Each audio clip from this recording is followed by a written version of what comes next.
Hello, welcome to The Walking Talk, a show that will deliver on at least half of the premise in the title.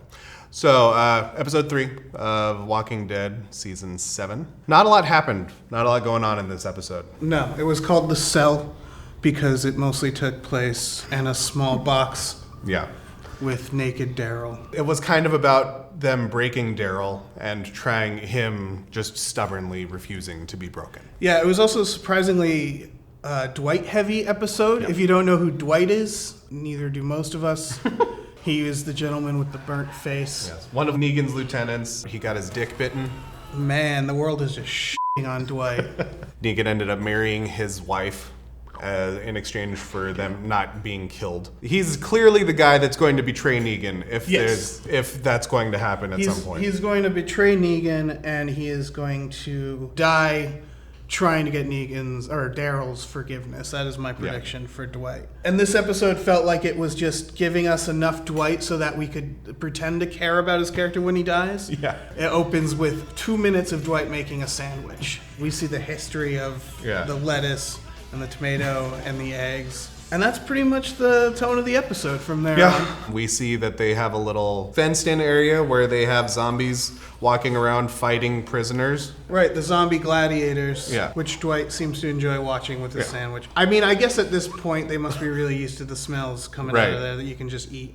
And that's the other thing we get is a glimpse of Negan's room. We thought we'd do a little segment about Negan's room. Because right away we see, probably the first thing everybody notices is his old man chair. Yeah. He's got an old man recliner. Looks really comfy. Yeah, it's broken super in. Comfy. It's next to the TV, but it's not facing the TV. But when he comes to watching old VHSs of Who's the Boss, which I assume he does, I'm sure he maneuvers the chair, I assume, or the TV's on wheels. He's trying to show the importance of the bookshelves more than the TV. Right. He wants people to know that he reads. At least he tries to be. He also has one sad little fern, which he's clearly taking care of. So all in all, his room looks like a divorced dad's apartment. Mm-hmm. It's like the saddest little bachelor pad. He's still wearing the freaking jacket, and he's got the bat. Yep. And he's got the undershirt. He's clearly, it's a uniform, it's a costume at this point. And Negan is clearly, this is his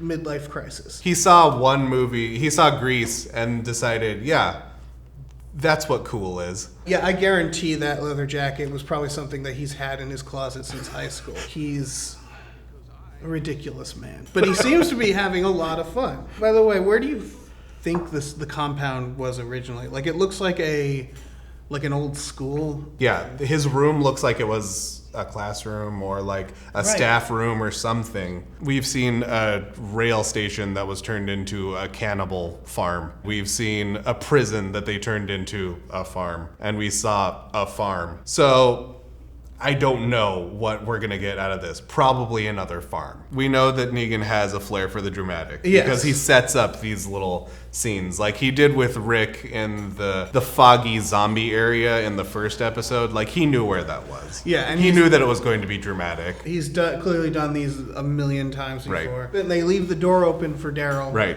in his cell. He sneaks out. And then they catch him at the last minute because they clearly were planning it the whole time and they wanted to test his loyalty. He's done the I'm Negan, I'm everywhere thing before and swung, but then not swung the bat at them. Yes, and then he does that to Daryl in this one, which Daryl doesn't flinch. Yeah. And he admires that about Daryl. Yeah. Negan really seems to like Daryl. Yes. A lot. And so does Dwight because Dwight is wearing all of Daryl's shit. Daryl's not having any of that shit. Daryl says no. Yes. The finale of the episode is basically Daryl refusing. His call and responds, "Who are you?" Daryl. As an act of defiance. So we're going to see, 6 more episodes of just this. And I guess that would lead us to predictions. Okay, yeah. I don't know how many episodes Dwight is going to last. I'd say mid-season, like he's gonna stand up against Negan and that's gonna be the end of him. What do you think will happen to Dwight's wife, who is currently Negan's bride-to-be, Sherry? Right. That's a good question, because she really seems like, in the background story that we get, she was the one that offered herself to be his bride so that they could both live. So I mean, she's a survivor. I think she might make it through the season. I could also see her getting eaten by zombies. I feel like she would be a solid zombie kill. Yeah. I could see her being used as Dwight's motivation to betray Negan eventually. That makes a lot of sense. They will be the impetus for Daryl escaping. Will lead up to the final battle with Rick and Ezekiel against Negan. Do you think that's going to close out this season? It feels like they're going to stretch out Negan like they did the Governor. Right. Because why wouldn't they? Right, exactly. Because everybody is enjoying Negan. Everybody seems to love Negan, so why wouldn't they have him for an extra season? It'll be at the end of next season that Negan gets his comeuppance. How do you think that's going to happen? That's a good question. Are we predicting way too far ahead now? It's hard to tell. What are your thoughts on season 11? My thoughts on season 11. Okay, Carl has a baby. Okay. Rick is a grandpa. Okay. And I think at that point, Carol is living homeless in the woods. Okay. I think Daryl is the president of the new zombie America. Right. Still not wearing any sleeves, ever. No, that's not going to happen.